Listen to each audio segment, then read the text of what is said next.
কথা বলিস। তো যদি আর একটা কথা বলি বলে তুমি কি করবা? আমি যদি আর কারো কথায় থাকি। আপনি খেয়াল করেছেন তো স্যার না যে প্রত্যেকটা সেন্টেন্সের আগে কিন্তু যদি শব্দটা ব্যবহার হচ্ছে, এবং আমি লক্ষ্য করেছি যে এই যদি শব্দের অতি ব্যবহারের কারণে দেখা যাচ্ছে কি মূল বাক্যের অর্থটাই চেঞ্জ হয়ে যাচ্ছে। বাহ, দারুণ সমস্যা, ইন্টারেস্টিং। না স্যার, ইন্টারেস্টিং না, এটা একটা কঠিন সমস্যা। আমি তাকে একটা সতর্কমূলক চিঠিও দিয়েছি এবং চিঠিতে উল্লেখ ছিল যে যদি শব্দটি আপনার কুঅভ্যাস, আপনার এটা যত তাড়াতাড়ি সম্ভব পরিত্যাগ করতে হবে। খুব শক্ত চিঠি। হ্যাঁ স্যার, এখন আমার মনে হচ্ছে যে এটা একটা কঠিন চিঠি, কারণ আমার চিঠি পেয়ে আজিজ তার ফ্যামিলি থেকে আলাদা হয়ে গেছে। সে মনে করছে তার ফ্যামিলির সাথে থাকলে এই কুঅভ্যাস সেটা করতে পারবে না। মোহাম্মদ আজিজ তাহলে ফ্যামিলি থেকে কত দূর অবস্থান করতেছেন? স্যার কত দূর তা তো আমি বলতে পারছি না, তবে অনেক দূর। আর এটা তো একটা বেদনাদায়ক ঘটনা স্যার। আজিজ তার জীবন দিয়ে চেষ্টা করছে এই যদি শব্দ থেকে মুক্তি পাওয়ার জন্য। গুড, এই কুঅভ্যাসটা তার ছাড়ার জন্য লড়াই করা উচিত।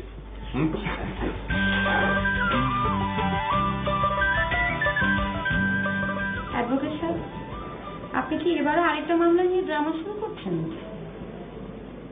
ড্রামা?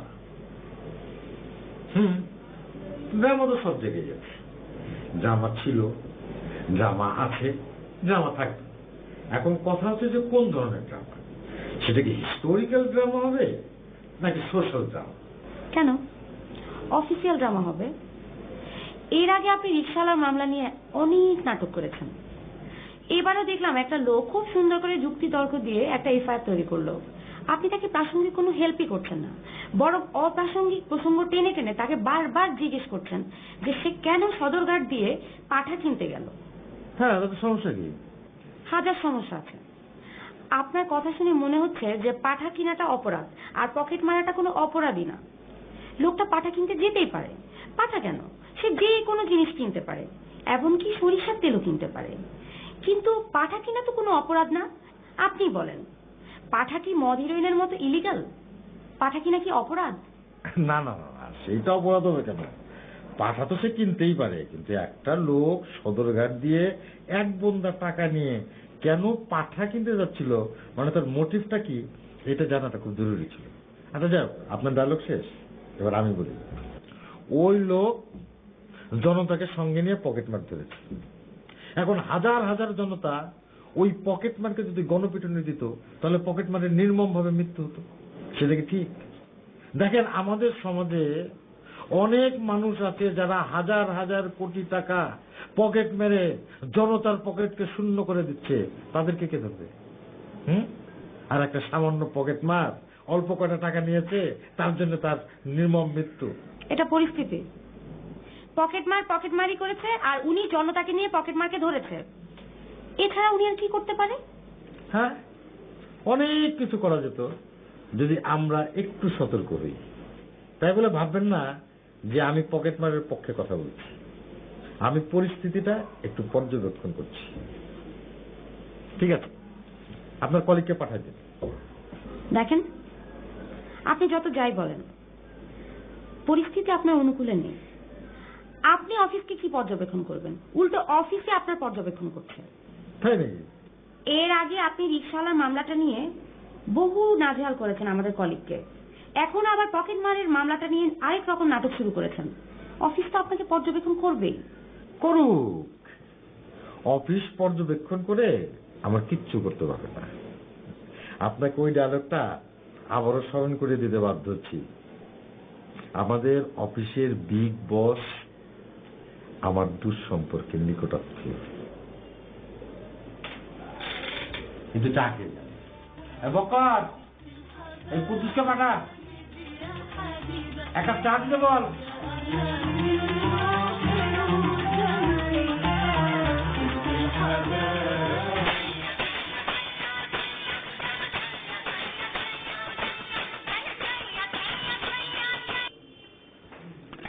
হ্যালো। ও খালাতো বোন, আমি যদি বলতে পারতা যে আমি কোথায়। তুমি যদি না বলো তুমি কনে, তাহলে বুঝবো কি করে? যদি বলি যে খুব কাছে। আমি যদি ভুল না করে থাকি তাইলে তুমি ঢাকায়। তুমি যদি আমার খালাতো বোন না হইতে গেলে এরকম উত্তর দিতে পারতি যদি। আচ্ছা বাদ দাও, এখন যদি বলতে তুমি ঢাকায় কেন? তা ঢাকায় কিসের জন্য আইছি সেটা যদি তোমার সামনে না বলি তাহলে কি হয়? যদি কখন আসবা যদি বলতে? যদি 4টের সময় বাসায় থাকো। তুমি যদি আসো তাহলে অবশ্যই থাকবো। ওরে যদি না আসি তাহলে কিসের জন্য ফোন করলাম? যদি ওরে আমার খালাতো ভাই। দাদু ভাই, আমার প্রতি তোমার যত ক্ষোভ যন্ত্রণা ক্লিয়ার করো। আমার মনে কোনো ক্ষোভ নাই, কোনো যন্ত্রণা নাই। আমি তোকে কিছু কথা বলতে আসছি, ঠান্ডা মাথায় খুবই মনোযোগ দিয়ে আমার কথাগুলো শোন। আমি ঠান্ডা মাথায় এবং মনোযোগ দিয়ে শুনতেছি, বলো। ভাবছিলাম বস গ্রুপ অফ কোম্পানিতে আরো বেশি কিছুদিন চাকরি করব, আরো বেশি দিন ভালো থাকবো।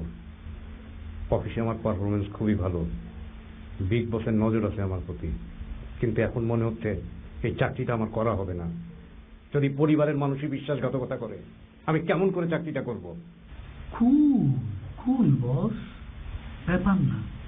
নো বস, খালাতো ভাই, খালাম্মা, ভাঙলে হয় মা। বুঝলাম, খালাতো ভাই না, আপন ভাই।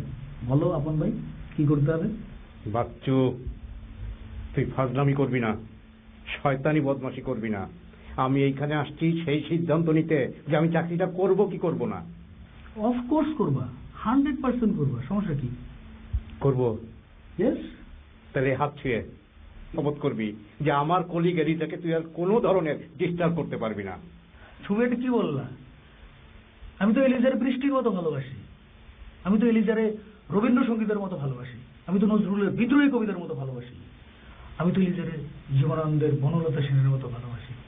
আমার ব্যান্ডের ভ্যাগাবন্ড দলের যে বিখ্যাত গানটা হারে রে, আমি তো তারে হারের মতো ভালোবাসি।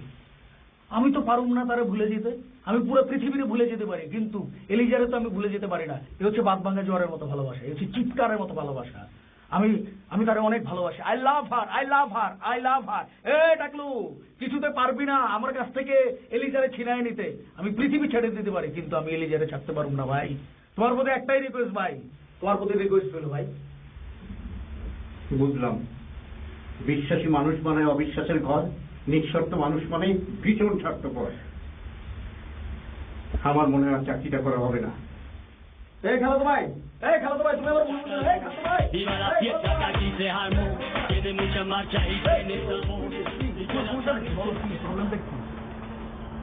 আমার কোনো প্রবলেম নাই, আমি তোর সাথে কোনো কথা বলবো না। তুই না ঘোষণা দিত তুই এলিজারে ডিস্টার্ব করবি। আমার বস গ্রুপ অফ কোম্পানিতে আর চাকরি করা হবে না, আর কোনোদিন চাকরি করা হবে না। আমি বিপদে আপদে সবসময় তোর পাশে ছিলাম, সবসময়। কান্না চারিত্রিক দুর্বলতা আছে, আমার শুধুমাত্র একটা আছে, এটা তুই জানিস। আর এইটা নিয়ে তুই এই রাক্ষসের প্রাণ ভোমরা হাত পা মাথা সব সময় তুই বলে বেরিয়েছিস। এইটা দিয়ে তুই আমার ব্ল্যাকমেল করিস। আমি আর চাকরি করবো না। আমি প্লিজ, আমি তোমার কথা দিচ্ছি, আমি কোনোদিন কারোর কমো না। খালাতো ভাই, তুমি শিশুর মতো কাঁদতেছো কেন? তুমি শিশুর মতো কাঁদতেছো। স্মার্ট হও খালাতো ভাই, তোমার কি স্মার্ট হও খালাতো ভাই। স্মার্ট হও, আমি কইছি তো, আমি কথা দিচ্ছি। আর কোনোদিন কারোর কমো না, বললাম তো, আমার জান থাকতে কমো না। তুমি স্মার্ট হও। আমার তো মনে হচ্ছে আবার আমাকে মুখতারি পেশায় ফিরে যেতে হবে। কেন? প্রায় প্রতিদিনই তো কোর্ট চত্বরে আসতে হচ্ছে। অবশ্য আইনি পেশায় কোনো রিটায়ারমেন্ট নেই, মৃত্যুর আগে পর্যন্ত এই পেশায় থাকা যায়। আব্বা, আপনার কষ্ট করে কোর্ট চত্বর আসার দরকার নেই, আপনি তো বাড়ি থাকলে পারেন। আমি যদি কোনো জায়গায় বেড়ে যাই, কোনো প্রয়োজন হয়, তাহলে আপনার কাছ থেকে ফোন করে আইনি পরামর্শটা নিয়ে নিলাম। ফোনে সব সমস্যার সমাধান হয় না, আর তাছাড়া আমি আমার ব্লাড চিনি, তুমি আমার ছেলে। গ্রামের লোকজন আমাদেরকে বলতো আমরা নাকি এক কাইতে, যেদিকে কাঠ হয় সেদিকে পুরোটাই হেলে পড়ে। আমি তোমার মধ্যে সেই লক্ষণ দেখতে পাচ্ছি। তুমি এখন গরিবের দিকে পুরোটাই হেলে পড়েছ, আর এই হেলে পড়া রূপটা কত বড় ভয়ঙ্কর হতে পারে সেটা আমি বুঝি। আব্বা, আপনি যেইভাবে আমাদের ফ্যামিলির উদাহরণ টানছেন, কাইতো বলছেন, এই কথা যদি কোর্ট চত্বরে ফাঁস হয়ে যায় তাহলে তো আমাদের ভবিষ্যৎ অন্ধকার। হ্যাঁ, আমি গরিবের দিকে একটু কাই। কেন কাই সেটা তো আব্বা আপনার দর্শনের কারণে। ব্যাপারটা পুঁথি পাঠের মতো সেদিন তোমাকে বোঝালাম। কখনো কখনো ওই দর্শন গড়াই নদীতে ফেলে দিয়ে আসতে হয়। আর কেন ফেলে দিয়ে আসতে হয়? জীবনের জন্য, বেঁচে থাকার জন্য। আর আমরা যে কায়তো, এই চত্বর ফাঁস হওয়ার কি আছে? এ কথা তো গ্রামের সবাই জানে। তাই এ কথা ফাঁস হয়ে যাবে এই ভয়ে ভীত হওয়ার কোনো দরকার নেই। তার চেয়ে বরং আমাদের ফ্যামিলি ট্র্যাডিশন থেকে বের হয়ে এসে এক কায়তে হয়ে হেলে না পড়ে মাথা সোজা করে দাঁড়াও, ঠান্ডা মাথায় ভাবনা চিন্তা করো, বিচার করো। আব্বা, কি সুন্দর আপনার তত্ত্ব, কি সূক্ষ্ম আপনার বিচার বিশ্লেষণ। আমি আপনার সাথে তর্কে যাব না, যাওয়াটা আমার উচিত হবে না। আপনি যেহেতু বলছেন কলিগের পক্ষে থেকে চাকরিটা রক্ষা করতে, আমি নিজেকে 100% সেইভাবেই প্রস্তুত করব। এখন আব্বা, আমাদের কলিগ যার পকেট মারেছিল, সে এফআইআর স্পষ্ট উল্লেখ করছে যে সদরঘাটে পাঠা কিনতে যাওয়ার সময় তার পকেট মারেছিল। এখন কি কারণে সে পাঠা কিনতে গেছিল এই মামলা লড়তে হলে তো সেটা আমাকে জানতে হবে। কিন্তু আশ্চর্য আব্বা, পাঠার বিষয়ে সে কোনো সদুত্তর দিচ্ছে না, কোনো কিছু জিজ্ঞেস করলেই চেরিয়ে যাচ্ছে, আমাকে সহযোগিতা করছে না। আব্বা, এখন যদি তার কারণে এই মামলা ক্ষতিগ্রস্ত হয়, বিজ্ঞ বিচারক যদি আমাকে জিজ্ঞেস করেন যে কি কারণে তিনি সদরঘাট দিয়ে পাঠা কিনতে যাচ্ছিলেন, তখন আমি কি উত্তর দেব আব্বা? পাঠা না? পাঠা?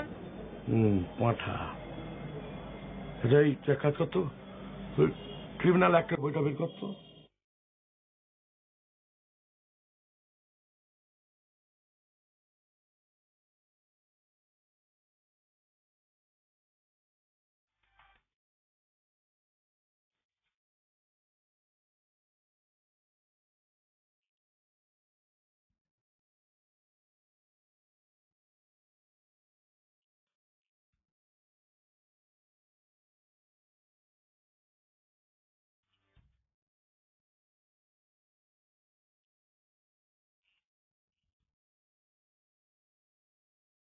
যদি স্বপ্নের কথাটা তোমার বলি, যদি কিসের স্বপ্ন না বলো তাহলে যদিও মা আমারে বলেছিল যে মুরগিটা মসজিদে দিয়ে আসবি, সেটা যদি করতাম তাহলে আর দুঃস্বপ্নটা দেখতাম না। যদি দুঃস্বপ্নের কথাটা খুলে বলতে। দুঃস্বপ্নটা যদিও তোমার নিয়ে দেখিনি, তারপরেও দুঃস্বপ্নটা যে কি সেটা যদি তুমি শুনতে। ওরে বাবা, যদি খুলে না বলে তাহলে বুঝবো কিরম করে? যদিও বস আমার অর্ডার করেছে তোমার মুন্ডু কাটার জন্য, শুনে মিজাজ এত গরম হয়েছে আমি বন্দুক তুলে নিয়ে বসের বুকের পার শুধু গুলি করে যাচ্ছি, এরকম করে গুলি করছে, দুমদাম দুমদাম দুমদাম পটাশ ধুম পটাশ ধুম পটাশ গুলি করে যাচ্ছি। কিন্তু তারপর কি হয়েছে জানো? সব বুকের পার যদিও গুলি করেছি, তারপর মরেনি বস যদিও। আচ্ছা, স্বপ্নের কথা বাদ দাও। যদি খালামা খালু যান কেমন আছে, আর যদি দাদা যান কেমন আছে বলতে। যদি আমি ফ্যামিলির কথা বলতে হয় তাহলে বলবো যে আমার এখানে আসাটা ঠিক হয়নি। আমার যদি উপরে উঠতে হয়, যদি চাকরি পাতি হয়, তাহলে গোষ্ঠীর কারো বাসায় আমার যাওয়া চলবি না।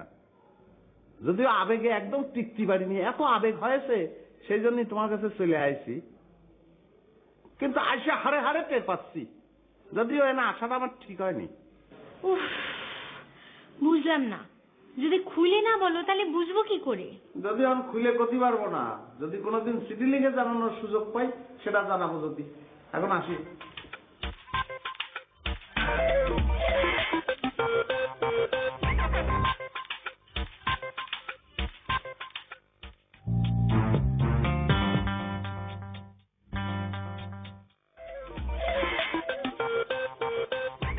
ম্যাডাম কোনটা ইস্ত্রি করবো? লাল শাড়িটা করে দাও। এত ধুলো জমেছে কেন? কি করো তোমরা? যাও এটা মুছে নিয়ে আসো, আর সেই দিকে পাঠায় দাও তো।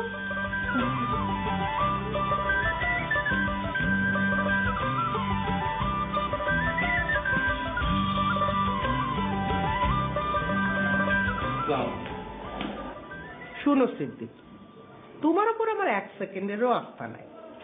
তুমি হলে একজন অযোগ্য মাথা ভাঙা অথর্ব মানুষ। এর আগে সাতক্ষীরা জেলার নকিপুর গ্রাম থেকে লুৎফর নামে একজনকে এনেছিলাম। সরকার বাড়িতে নাকি কাজ করত। সরকার বাড়িতে কাজ করার কারণে নাকি নিজের কারণে কোত্থেকে যে সেই অযোগ্যতার ওষুধ খেয়েছিল আল্লাহ মালিক সেই বাড়ি। ম্যাডাম, আপনার কথা আমি মন দিয়ে শুনছি। মন দিয়ে তো শুনবা। সে অযোগ্যটারে বলেছিলাম যে জীবনে উন্নতি করতে হলে একটা টার্গেট থাকে। তুমি কি সারা জীবন পিয়ন থাকবা নাকি উন্নতি করবা? কি উন্নতি করবা? বলেন না। আরে বোকা, উন্নতি করতে যা যা লাগে আমি শিখাই দেব, শিখবা। বলেন না। কেমন রাগ লাগে ক দেখি। বলেন কি ম্যাডাম? ম্যাডাম, আপনি আমাকে 2 ধাপ উপরে উঠাই দেন। দেখেন কি করে ধাপ ধাপ ধাপ ধাপ করে 20 ধাপ উপরে উঠতে হয় সেটা আমি জানি ম্যাডাম। তুমি তো লুট করেছে অযোগ্য। তোমার যদি আমি 2 ধাপ উঠাই দিই, তুমি ধাপ ধাপ করে 5 ধাপ নেমে পড়ো। দিওয়ানা তোমার প্রেমে এনেছি গোলা, ইটস 100% লাভ লাভ লাভ লাভ লাভ। দেখ, বর্তমানে পিয়ন খুঁজে আনতে করেছে। যাও, পিয়ন খুঁজে আনো। কবে আনবা? ম্যাডাম, কবে আনতে হবে বলেন। এ তো হুট না। বস গ্রুপ অফ কোম্পানির বিগ বসের বাড়ির পিয়ন। কথাটা মাথায় নাও, একবার ভাবো কতখানি যোগ্য লোক হতে হবে। এ তো 8-10টা পিয়নের মতো না, একান্ত আমার নিজেদের পিয়ন। আরে এই বাড়ির সব কিছু তারে জানতে হবে। শুধু কাজ করলে হবে না, বুদ্ধি থাকতে হবে, সব কিছুর পরামর্শ দিতে হবে, যে কোনো পরিস্থিতিতে সিদ্ধান্ত নিতে হবে, আবার সিদ্ধান্ত দিতে হবে। ম্যাডাম, যেভাবে পিয়নের ক্ষমতার কথা বলছেন মনে হচ্ছে পিএসের চাকরি রিজাইন করে পিয়নের পদে ঢুকে পড়ি। আপনাকে পিয়নগিরি করতে হবে না, আপনি যে পদে আছেন সে পদেই থাকেন। আপনি অস্ট্রিয়া থেকে অস্ট্রেলিয়ার পার্থক্য বোঝার চেষ্টা করেন, আর সারা জীবনে কি কি ভুল করেছেন একটা খাতা কিনে লিখতে থাকেন। লেখা হয়ে গেলে আমাকে দেখাবেন, ব্যাস। আমি জীবনে অনেক ভুল করেছি, একটা খাতা কিনে ভুলগুলি সব লিখে ফেলবো, কিন্তু লিখতে সময় লাগবে, তারপর আপনাকে দেখাবো ম্যাডাম। এখন বলেন, পিয়ন কোথা থেকে এনে দেবেন? আমার গ্রাম থেকে। পিয়নটার নাম কালাচাঁদ, আব্বার নাম ধলাচাঁদ। জানেন ম্যাডাম, ওর সাথে আমার যতবার দেখা হয়েছে ততবারই লম্বায় সালাম, আসসালামু আলাইকুম স্যার, আপনার জন্য কি করতে পারি স্যার। তারপরে একগাল হেসে মাথা নিচু করে আমার অর্ডারের অপেক্ষায় দাঁড়িয়ে থাকতো। তোমার কাছে আমি এত কথা শুনতে চাচ্ছি না। পিয়ন আনতে বলেছে, এনে দিবে, তার ইন্টারভিউ দেব, পছন্দ হলে রাখবো, না হলে দূর করে দেব। কবে আনবা? শুক্রবার। ঠিক আছে, এখন যাও। জি, আসসালামু আলাইকুম। রানী,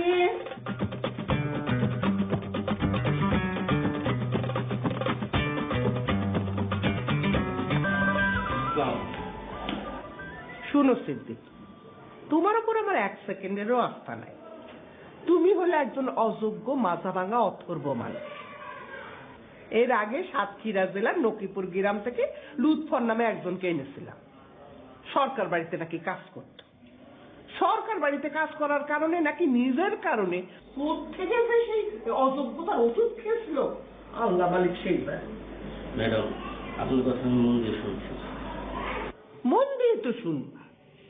সে অযোগ্যটারে বলেছিলাম যে জীবনে উন্নতি করতে হলে একটা টার্গেট থাকে। তুমি কি সারা জীবন পিয়ন থাকবা নাকি উন্নতি করবা? কি উন্নতি করবা? বলেন না। আরে বোকা, উন্নতি করতে যা যা লাগে আমি শিখাই দেব, শিখবা। বলেন না। কেমন রাগ লাগে ক দেখি। বলেন কি ম্যাডাম? ম্যাডাম, আপনি আমাকে 2 ধাপ উপরে উঠাই দেন।